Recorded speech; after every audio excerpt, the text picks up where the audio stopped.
He hosts the Rampantly Red Mic on Friday night. Please give it up for our dear friend, Mr. David Parsons. So I can't stand it when grown adults refer to their father as daddy. It's infantilizing and it's not cute. What is this? The Little House on the fucking Prairie? Worse yet is women who call a lover daddy to add a little submissive spice to the bedroom. This grosses me the fuck out.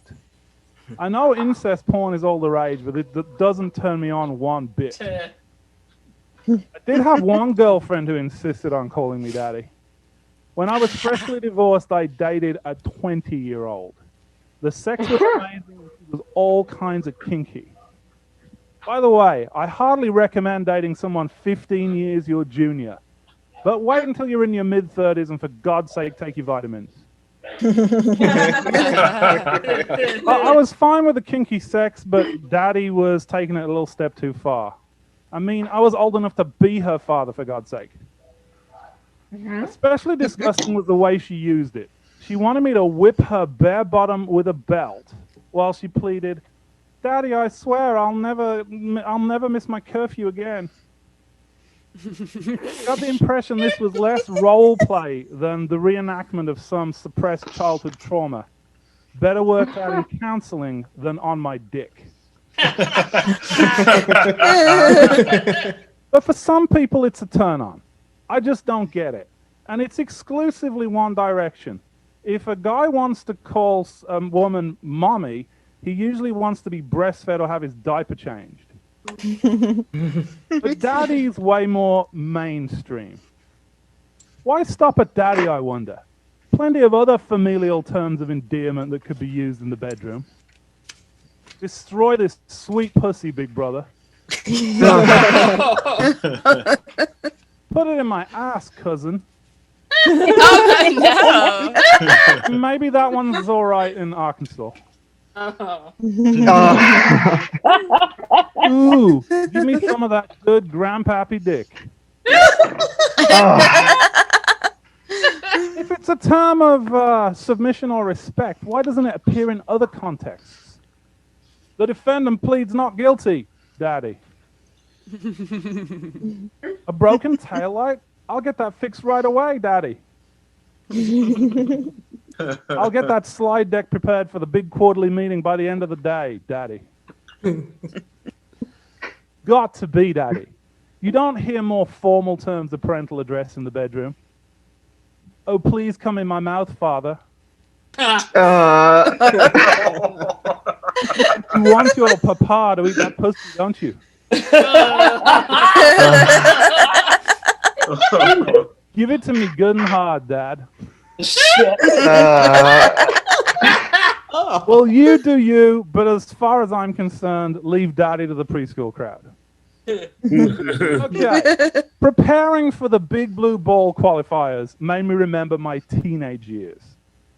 The medical term for this painful condition is epididymal hypertension, an uncomfortable ailment that results from a prolonged erection without satisfaction. Teenage boys, of course, are in a near constant state of engorgement. There was no limit to the amount of things that made me hard as a rock when I was 15. Female newscasters, the swimsuit pages of clothing catalogs, being within 100 feet of a teenage girl, which was a problem because I was at school. The only cure for blue balls is ejaculation. So the cure was usually at hand. When I was a teenager, I masturbated 6, 8, 10 times a day. I remember one time, I came so many times in a row that after the last time, I held a sharp pain and momentarily blacked out. One time, I told my mother I was going upstairs to do my homework, and I popped in a Bangles tape into the Walkman, put my headphones on, closed my eyes, and went to town. When I finished, as the focus returned to my sight, I noticed that there was a steaming mug of tea and a small plate with 2 cookies on it on my nightstand. That hadn't been there when I started choking the chicken. I couldn't look my mother in the eyes for a month. I'm not sure how my teenage years would have gone if we'd had the internet. I jerked off for several years to a well-thumbed copy of Razzle magazine. Shirley from Manchester on pages 36 through 39 was a particular favorite. If we'd had Pornhub, my dick may very well have fallen off. Okay, I'm going to end on this. After the last time I suffered from blue balls was in my 30s, and I was dating a born-again Christian who I assume was saving herself for marriage. Our fun was limited to making out on the couch like teenagers. And after one particularly brutal session, I had chapped lips and swollen and painful testicles.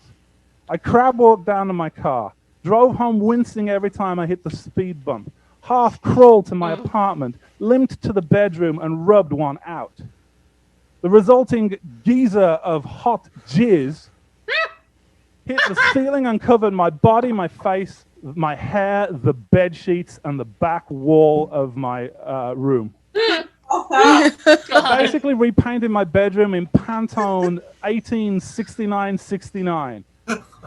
Soft semen white. Oh, God. I slept as best as I could, but I still lost my security deposit when my landlord noticed a suspicious stain and went round with a black light. The joke, as well as the semen, was on me. A couple of weeks later, my girlfriend expressed frustration that I hadn't taken her clothes off and made her come like a real man. And then we fucked like rabbits for a while, and 11 years later, we're still married. So there's a happy ending to that story. So you've been fantastic, and I've been David Parsons. Cheers! Hooray!